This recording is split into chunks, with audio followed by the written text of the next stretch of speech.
Amém. Graça e paz, amados. Glória a Deus. Que maravilha, que tempo precioso na presença de Deus. Muito bom tê-los conosco nessa noite, podermos celebrar ao Senhor, cantar, declarar: vem, toma o teu lugar, faz de novo, a nossa vida pertence a Ti. Isso é precioso demais, poder juntamente com vocês, parte da noiva de Cristo Jesus, que se reúne aqui neste lugar, e com vocês que estão aí reunidos nas suas casas, no seu trabalho, onde quer que você esteja nos acompanhando. Como é bom podermos juntos celebrar ao Senhor, como é bom render graças ao Senhor, declarar mesmo a grandeza dEle e a nossa dependência dEle. Amém?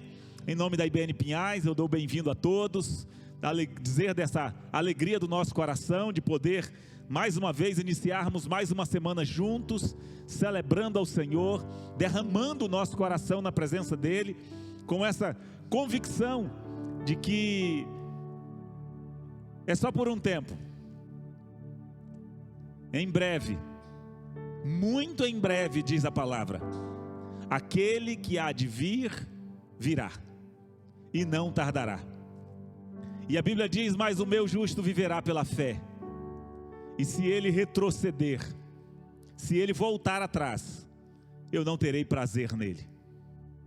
Que você e eu não sejamos daqueles que retrocedem para a perdição, mas sejamos daqueles que permanecem, daqueles que estão dispostos a fazer a diferença, daqueles que estão dispostos a viver a vontade de Deus, o propósito dele, até aquele dia em que soará a última trombeta. E o apóstolo Paulo diz que esse dia vai chegar. Ele ainda conta um segredo para a gente. Queremos ministrar um pouco sobre isso essa noite, falando a respeito dessa transformação que haverá, e Deus cumprirá a palavra que foi ministrada nas nossas vidas através dos profetas. Em especial, falaremos um pouco também, ou mencionaremos a profecia de Isaías, a profecia de Oséias, onde o Senhor diz em Isaías que Ele enxugaria dos nossos olhos toda lágrima. E em Oséias Ele diz que a morte seria tragada pela vitória. Nós louvamos a Deus, bendizemos aquele que vive e reina para sempre. E nessa noite, com o nosso coração transbordando de alegria, eu queria convidar você a abrir a sua Bíblia na primeira carta de Paulo aos Coríntios, 1 Coríntios capítulo 15. 1 Coríntios capítulo 15. Vamos ler do versículo 56 ao 58. Quantos irmãos encontram? Agradecer aos irmãos que estão acompanhando conosco aí, Paula, Jaqueline, Pastor Valderi. Pastor Valderi é fã do Rafael, está sempre comentando que gosta muito de vê-lo ministrando, aquele que viu no colo, né, hoje ver ministrando diante do Senhor. Isso é muito bom. Como eu falei, estamos aguardando você aqui, meu amado, para poder estarmos sendo ministrados por vocês, e o Rafael fazendo fundo para você. Amém, queridos? 1 Coríntios capítulo 15, versículo 56, na Nova Versão Internacional, diz assim: o aguilhão da morte é o pecado, e a força do pecado é a lei. Mas graças a Deus que nos dá a vitória por meio de nosso Senhor Jesus Cristo. Portanto, meus amados irmãos, mantenham-se firmes e que nada os abale. Sejam sempre dedicados à obra do Senhor, pois vocês sabem que no Senhor o trabalho de vocês não será inútil. Amém? Vamos orar. Pai, nós te damos toda a glória, toda a honra, todo o louvor. Agradecemos ao Senhor nessa noite pela tua presença aqui neste lugar. Agradecemos a Ti, Senhor, pelo privilégio de podermos celebrar na Tua presença, com essa convicção de que em Ti, Senhor, o nosso trabalho não é vão, de que o Senhor é aquele que nos dá a vitória por meio do Teu Filho amado Jesus Cristo. E nessa noite, nós queremos ouvir a Tua voz falando aos nossos corações, muito mais do que a voz do pregador, ó Deus, que pode chegar até aos ouvidos de cada um. Que a Tua voz, que fala no nosso profundo, no profundo do nosso coração, possa ser ouvida nessa noite. Fala-nos, porque queremos ser ministrados pelo Teu Espírito, pela Tua graça.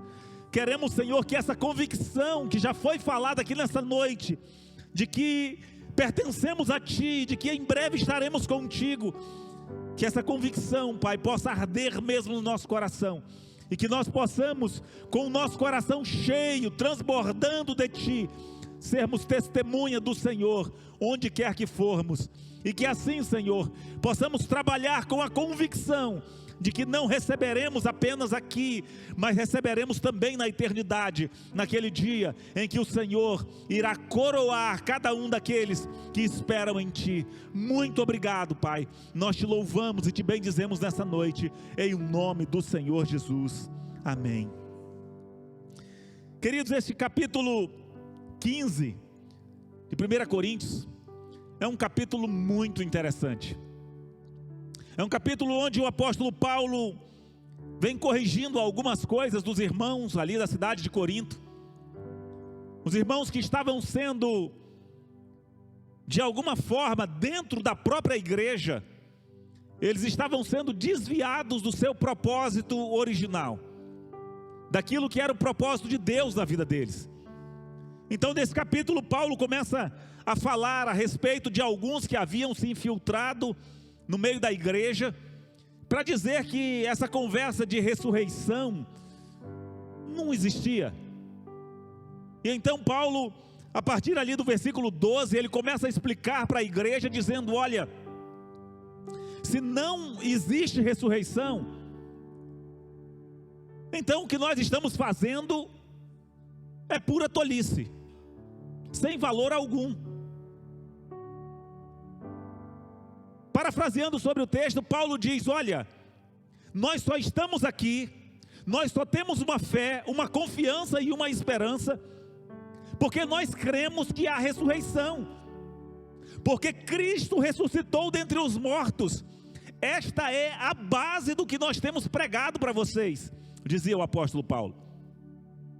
Se não há ressurreição, então Cristo não ressuscitou. Se Cristo não ressuscitou, a nossa fé é vã, não tem fundamento algum.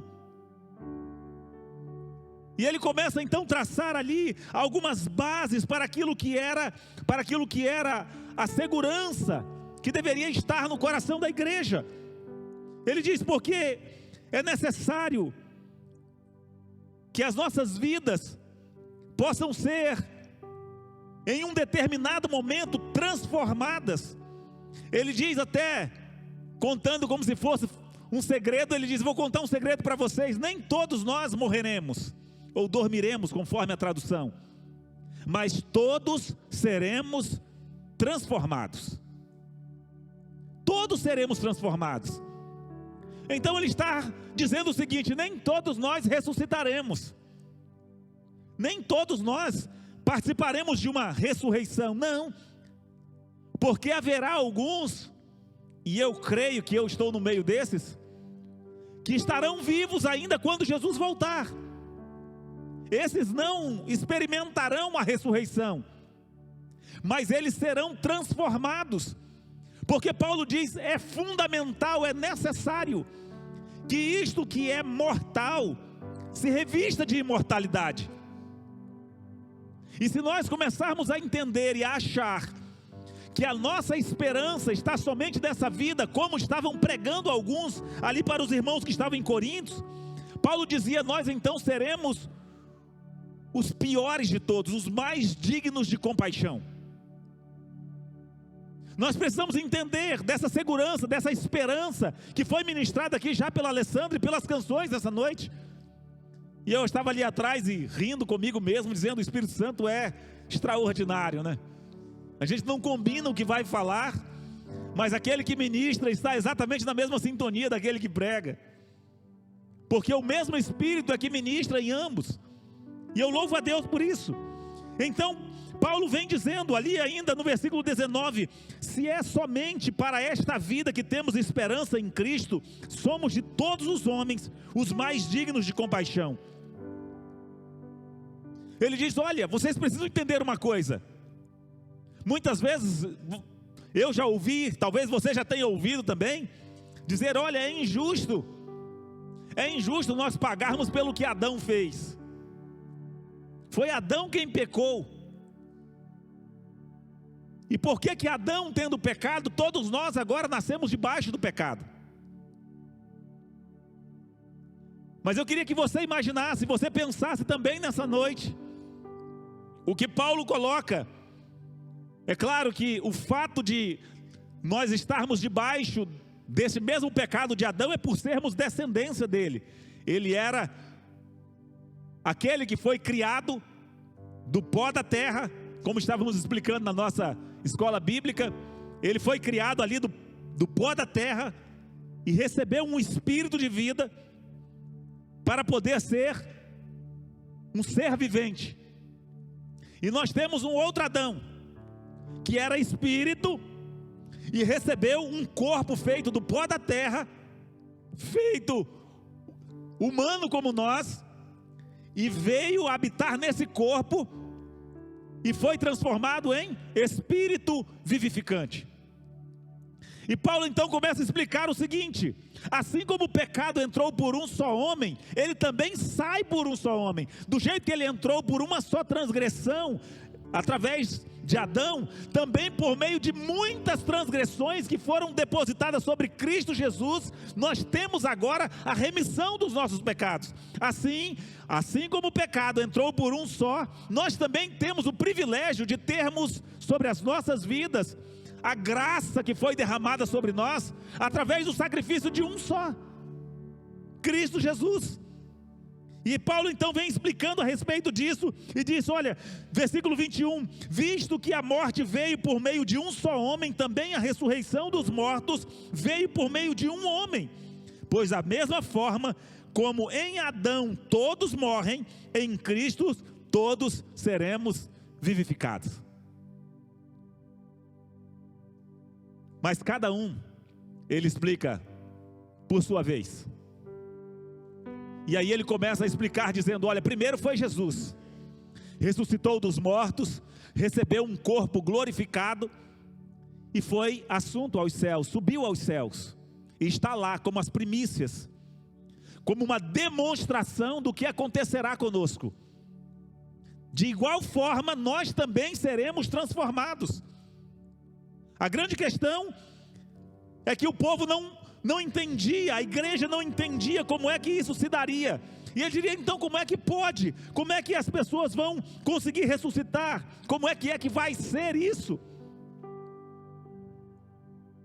Paulo estava ali bem próximo daqueles que haviam estado com Jesus, além de ele mesmo ter tido uma revelação particular da parte de Deus, onde Jesus vem e mostra para ele, explica para ele muitas coisas. E ele diz: olha, vocês precisam entender uma coisa. Quando nós vamos semear, nós não semeamos o que vai crescer ou o que vai nascer. Ele diz: a semente, ela não consegue produzir se ela não morrer. Mas você planta um caroço de feijão, não para crescer o caroço de feijão e ficar um caroção de feijão grandão. Não. Você planta um caroço de feijão para ter dali um pé de feijão. Certo? Acho legal da castanha, né? A castanha do Brasil. Uma castanha desse tamanho. Você planta ali uma castanha, aquela castanha, e ela produz uma árvore. Ela não produz outras castanhas simplesmente. Ela produz uma árvore, 40 metros de altura, com potencial para produzir milhares de outras castanhas. Então Paulo diz, aquilo que você semeia, não é a mesma coisa que nasce. Não, o que você semeia é uma semente, mas o que nasce é outra coisa, que Deus já determinou que seja. Então dessa forma, quando nós morremos, e formos receber um corpo glorificado, não será um corpo semelhante àquele que nós depositamos na terra, mas será um corpo glorificado como foi o de Cristo Jesus. A palavra diz que, estando os discípulos reunidos de porta fechada, ele chegou e se colocou no meio deles. Sim ou não? Sim. Ah, mas então era um espírito. Não era não. Ele chamou Tomé e falou assim, coloca o dedo aqui do lado, coloca o dedo aqui. E ele disse, vocês têm alguma coisa para comer? Daí alguma coisa para comer. Espírito não come. Então ele estava dando uma demonstração do que é, ou de como nós seremos depois de termos o nosso corpo transformado. O que é que ressuscitará? O que é que virá à luz naquele dia em que o Senhor vier nos buscar? Em que Ele cumprirá a sua promessa de voltar e levar-nos para que onde Ele estiver nós estejamos também. E Paulo vem explicando a respeito disso. Então Deus, Ele já determinou como essas coisas acontecerão. O corpo, versículo 42, assim será com a ressurreição dos mortos.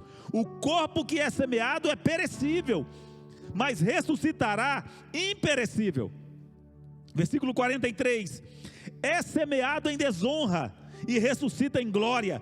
É semeado em fraqueza e ressuscita em poder. É semeado um corpo natural e ressuscita um corpo espiritual. Dessa forma, queridos, a nossa esperança, ela não está pautada apenas no que nós podemos receber aqui. Sabe, pensar naquilo que nós podemos receber aqui é bom enquanto estamos aqui, tudo bem, mas eu quero dizer uma coisa para você: você precisa ter a convicção de que o seu trabalho no Senhor não é apenas para essa vida. Você colherá não apenas aqui, mas você colherá na eternidade. Você colherá para todo sempre, na presença do Senhor. É isso que Paulo estava trazendo para os irmãos. Ele diz, foi para isso que Cristo veio morrer e ressuscitar, para que nós pudéssemos ter esse privilégio, termos essa convicção. O primeiro homem, ele diz, era um homem do pó, um homem natural, mas o segundo homem é dos céus.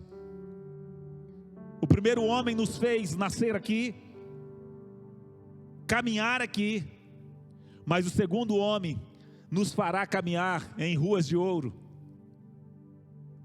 criará um novo céu e uma nova terra, onde com um corpo glorificado, nós habitaremos para sempre.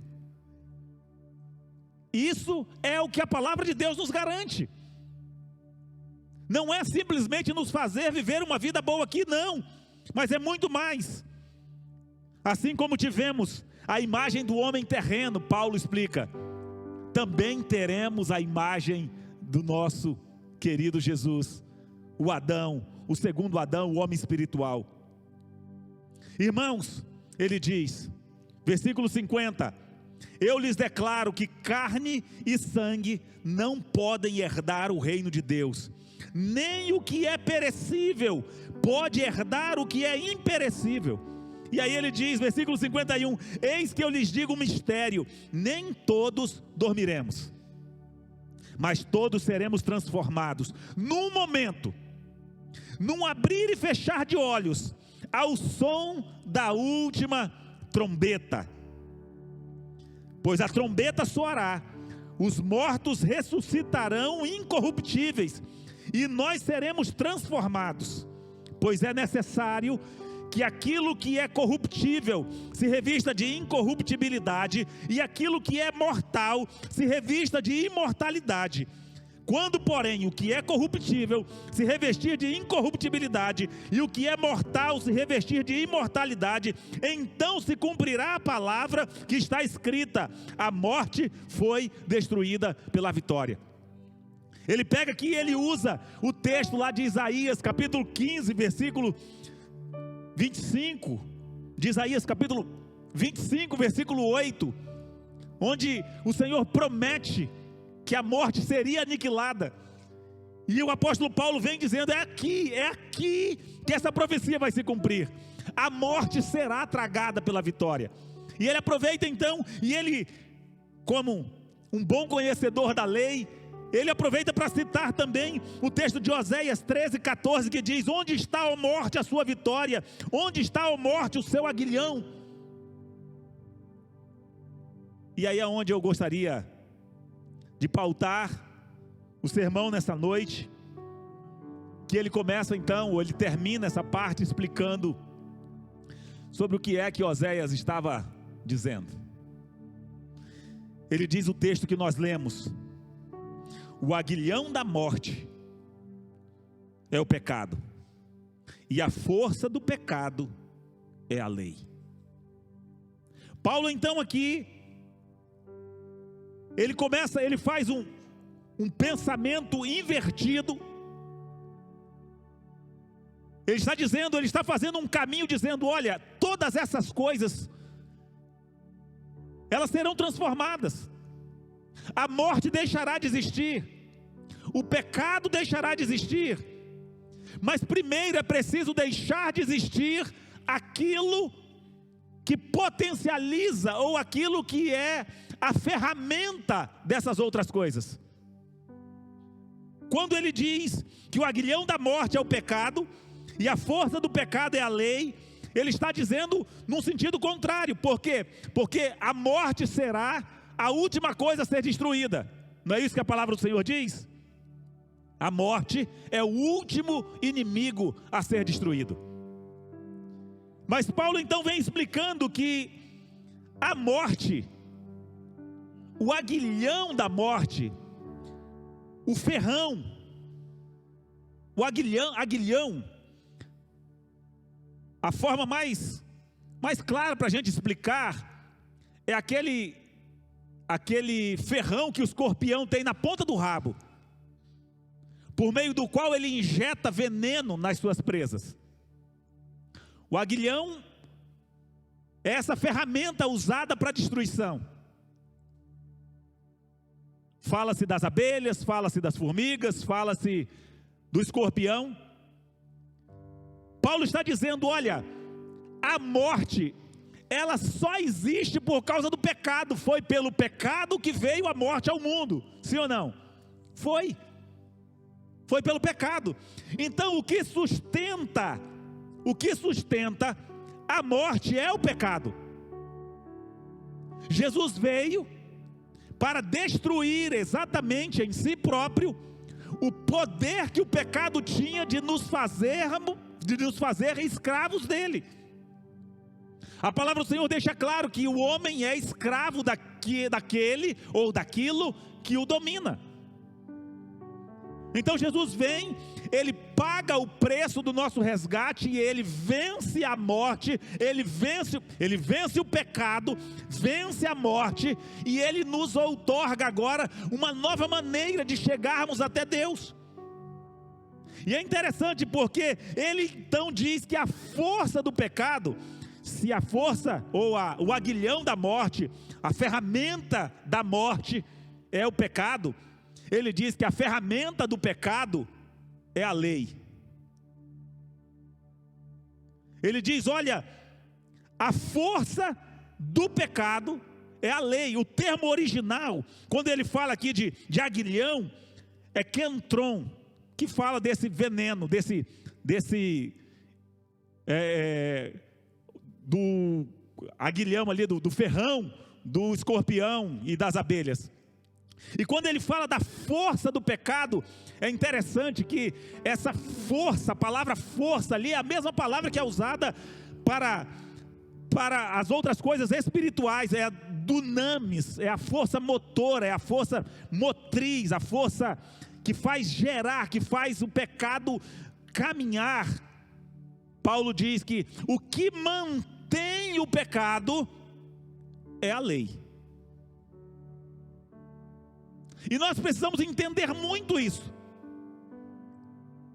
porque Jesus vem exatamente para cumprir a lei, para fazer com que esse aguilhão do pecado fosse destruído, para que nós não vivêssemos mais debaixo daquilo que é a força do pecado. Não é que a lei não se aplica mais às nossas vidas, não. É que nós não vivemos mais e não fazemos mais nada por causa dela. Quando Jesus vem, o que é que ele faz?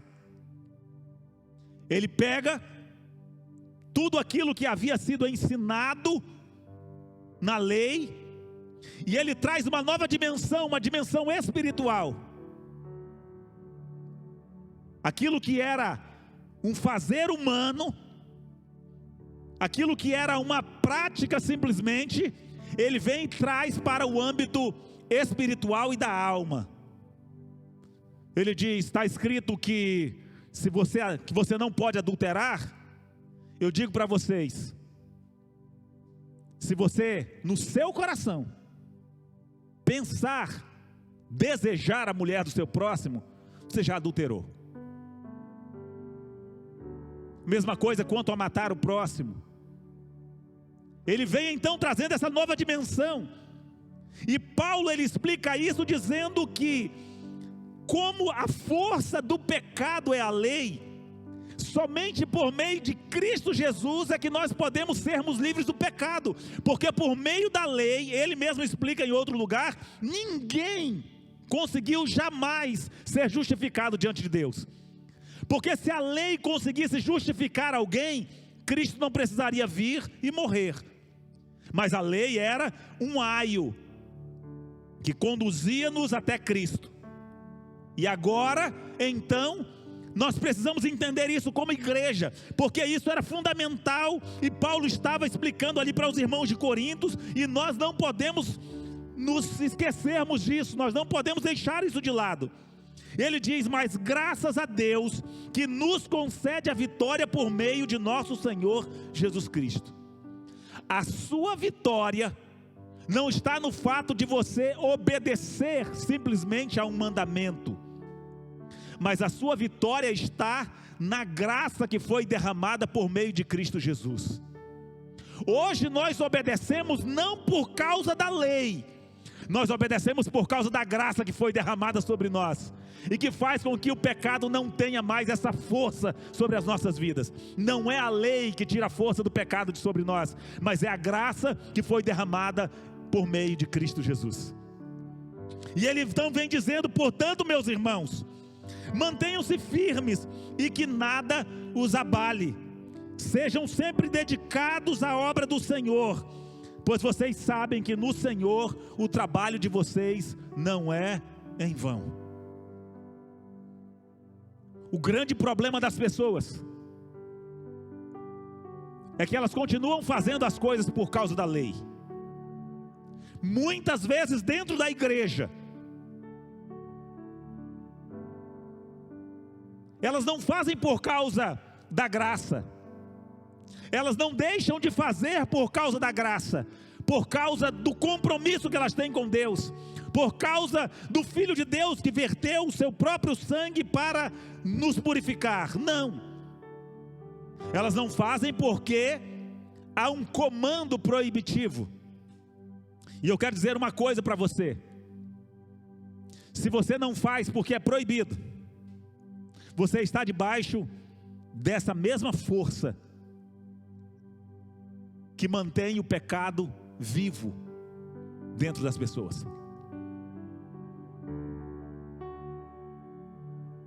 Quando você está vinculado à lei, você simplesmente, você não trai a sua esposa ou o seu esposo, porque tem um comando, não adulterarás. Mas se você souber, mas se a pessoa souber, que jamais a esposa vai saber, que jamais ninguém vai saber, automaticamente, o peso da lei sai, e ele passa a agir segundo a sua própria carne. Por que que muitas vezes as pessoas conseguem viver em adultério dentro da igreja? Ou, estou falando do adultério, mas qualquer outro pecado. Como que as pessoas conseguem mentir, viverem uma vida de mentira e ficar dentro da igreja? Como? Porque o que move a vida delas não é a graça, mas é a lei. Então, se ela consegue ficar bem, ela consegue desempenhar as suas funções religiosas, mesmo estando em pecado. Isso é muito sério. Quando nós olhamos para o cuidado que Paulo estava tendo com a igreja de Corinto, Paulo diz: olha, irmãos, é por isso que alguns aí no meio de vocês, eles estão inflamando seus próprios corpos por meio de pecados.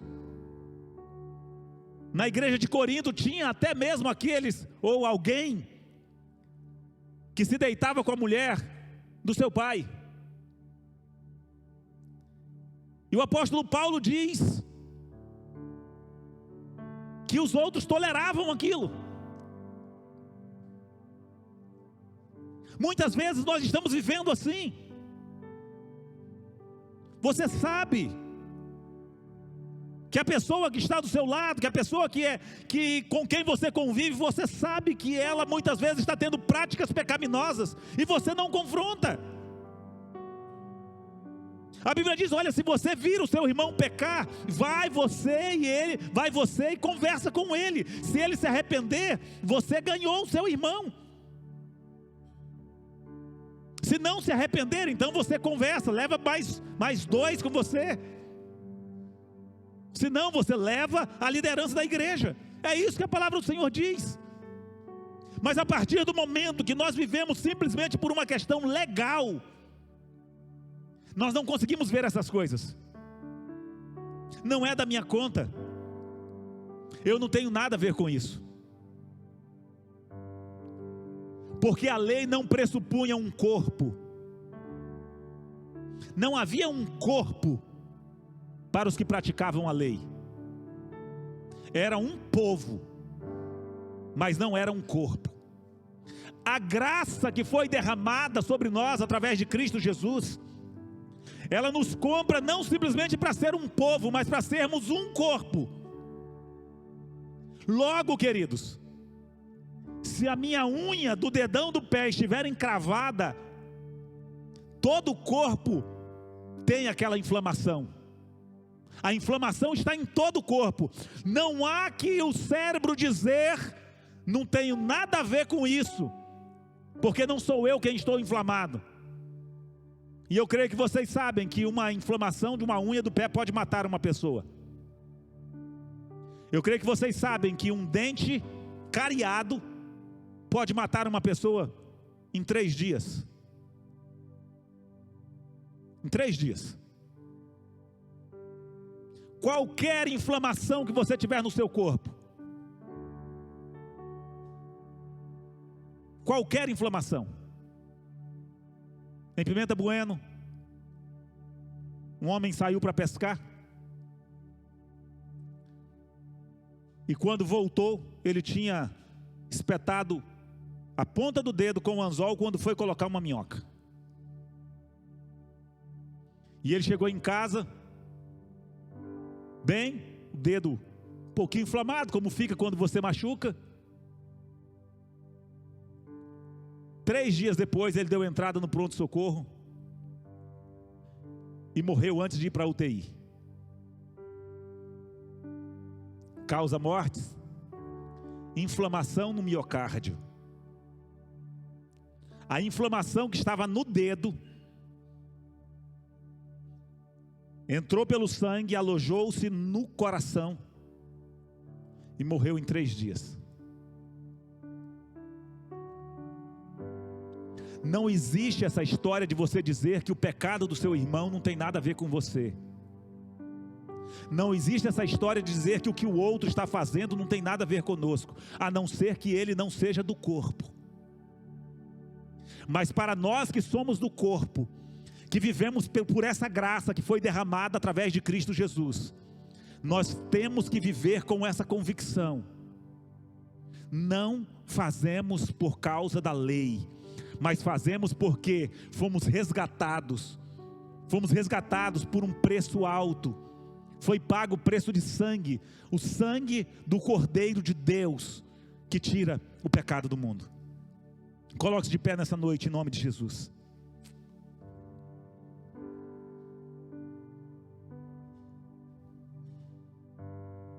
Feche os seus olhos.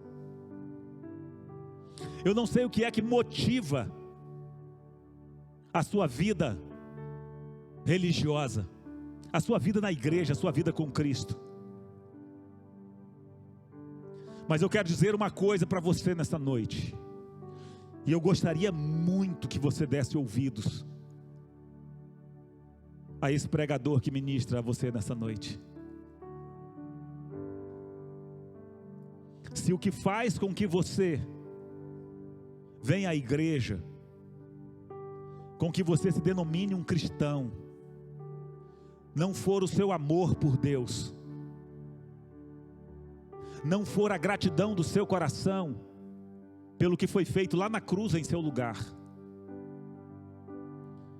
se o que leva você a ter uma vida dizendo que é um cristão,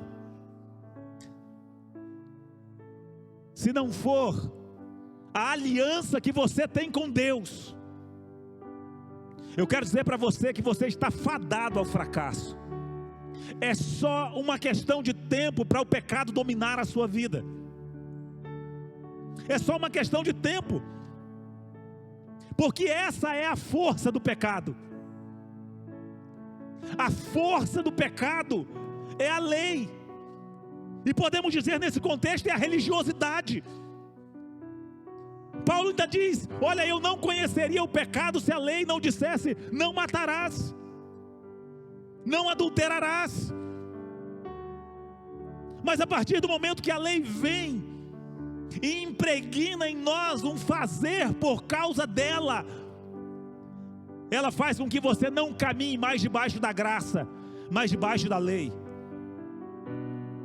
E é interessante que Paulo diz, olha, quando ele escreve aos Gálatas no capítulo 5, e no versículo 4 do capítulo 5, ele diz, olha, vocês estão separados de Cristo, vocês que buscam se justificar pela lei, vocês decaíram da graça, vocês decaíram da graça. Nós precisamos entender isso, que a força do pecado é a lei.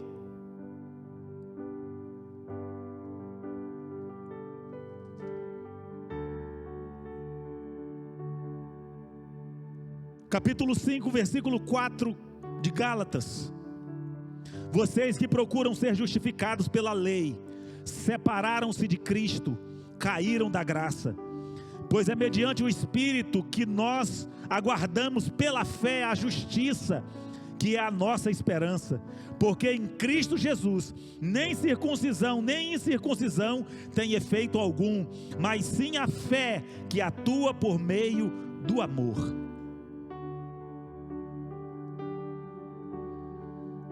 Que nessa noite o seu coração esteja firmado em Cristo, que quando você olhar para as suas ações, para o seu fazer ou o seu não fazer, você possa dizer: isso aqui não é por causa da minha esposa, isso aqui não é por causa do meu pastor, isso aqui não é por causa das consequências, não, isso aqui é porque eu tenho uma aliança com aquele que me amou primeiro, é porque uma graça foi derramada sobre mim. Como diz a canção, eu era pobre, perdido, sem paz, sem Jesus, quando Ele estendeu a sua mão para mim. Queridos, e quando isso for a força motriz, o dunamis da sua vida, quando isso for aquilo que move você, o pecado não terá domínio sobre vós, porque não estáis debaixo da lei, mas debaixo da graça. E que nessa noite você possa olhar para trás, olhar para si mesmo, e você possa dizer: Deus, essa força do pecado não existirá mais na minha vida. Se por acaso aquilo que tem guiado você até aqui é o medo do inferno, é o medo das consequências do pecado, é tão somente um praticar, um agir conforme a lei, se arrependa hoje diante do Senhor e diga para o Senhor, dizendo: Deus, eu quero entender que graças a Ti, que nos dá a vitória, por meio de nosso Senhor Jesus Cristo, que a força do pecado seja extirpada da sua vida, que você possa fazer, não fazer, que você possa obedecer, mas pela graça que foi derramada, e que fortaleceu, e que te capacitou a viver uma vida acima das consequências, acima das circunstâncias, e que viva preparado, para que naquele momento, quando soar a última trombeta, você esteja pronto para aquilo que é mortal se revista de imortalidade, para aquilo que é corruptível se revista de incorruptibilidade, e para que você esteja pronto para poder viver aquilo que a palavra do Senhor diz: tragada foi a morte pela vitória. Eu quero orar com vocês nessa noite. Senhor, muito obrigado. Obrigado porque o Senhor não nos deu uma vã esperança. Cremos, Senhor, que ressuscitaremos contigo, como igreja, como corpo. Cremos que aqueles que estiverem vivos quando a última trombeta soar, seremos transformados para encontrarmos contigo nos ares, Pai. Cremos que a morte foi derrotada lá na cruz. Cremos que o pecado foi vencido pelo Cordeiro de Deus. E cremos que hoje podemos viver acima do pecado, pelo sacrifício que foi oferecido em nosso lugar, pelo privilégio de podermos viver na Tua presença, vivermos a Tua graça, vivermos o Teu favor, termos sobre nós a graça que foi derramada, a graça que emana da cruz, e sabermos que somos justificados por esse sangue que foi vertido no Calvário em nosso lugar. Muito obrigado, Pai, que nós, no nosso viver diário, na nossa vida cotidiana, nós podemos ter a convicção de que o que fazemos ou o que não fazemos, Deus, não fazemos ou fazemos pelo amor que temos para contigo. Que nós mantenhamos a nossa vida, o nosso trabalho na Tua obra, o nosso trabalho, Senhor, para cumprirmos aquilo que o Senhor determinou para nós, o ide do Senhor. Que nós possamos cumprir como aqueles que têm a convicção de que a nossa esperança não é apenas nessa vida, mas em breve, muito em breve, estaremos contigo e viveremos para sempre aquilo que o Senhor prometeu para aqueles cujos corações foram entregues, foram vivificados em Cristo Jesus. Muito obrigado, Pai. Nós Te louvamos e nós Te bendizemos, e que os Teus filhos possam ir para suas casas, e eles possam, Senhor, caminhar durante todo o tempo das suas vidas, com a convicção de que não é por causa da lei, não é porque o pastor não quer, não é porque a igreja não permite, não é porque a Bíblia não permite, não, Senhor, é porque nós amamos a Ti, e nós sabemos que o nosso corpo é templo do Teu Espírito, e porque ele é templo do Teu Espírito, nós não vamos fazer aquilo que desagrada ao Teu Espírito, nós não vamos fazer aquilo que contraria a Tua vontade, porque nós amamos ao Senhor e queremos assim viver, para que a Tua glória se manifeste em nós e através de nós, em nome de Cristo Jesus. Amém, queridos? Glória a Deus. Que Deus em Cristo os abençoe, e que você possa ter essa convicção: a força do pecado é a lei. Que você não possa então fazer nada por causa da lei. A lei não comande a sua vida. mas você faça por causa da graça que foi derramada. Não é porque é proibido, não é porque não pode, não é porque por qualquer outra dessas coisas, não. É porque entristece o coração daquele que deu a vida em meu lugar. Amém? Que o amor de Deus, o nosso Pai, que a graça do nosso Senhor e Salvador Jesus Cristo de Nazaré, que as consolações, as bênçãos e a comunhão do Espírito Santo de Deus seja sobre você, sobre a sua casa, sobre os seus negócios, os seus estudos, agora e para sempre, em nome do Senhor Jesus. Amém. Amém, queridos? Vejam só, eu acredito que vocês já viram, e o Senhor até trouxe isso ao meu coração agora. Vocês já viram aquelas pessoas que, quando saem da igreja, elas se tornam piores do que as pessoas que já vivem no mundo normalmente? Por quê? Porque o que elas faziam na igreja, faziam por causa da lei, fazia porque a igreja não deixava, fazia porque os irmãos iam ficar falando alguma coisa, faziam por causa do que era proibido. Elas não faziam por causa de um compromisso que elas tinham com Deus. É esse o diferencial. Por isso que o que nós precisamos ter é uma aliança no nosso coração, e que seja assim na sua vida, e que o Senhor traga cada dia essa consciência de que você não faz parte de um povo simplesmente, você faz parte de um corpo, o corpo de Cristo Jesus. Amém? Glória a Deus. Vão em paz em nome de Jesus.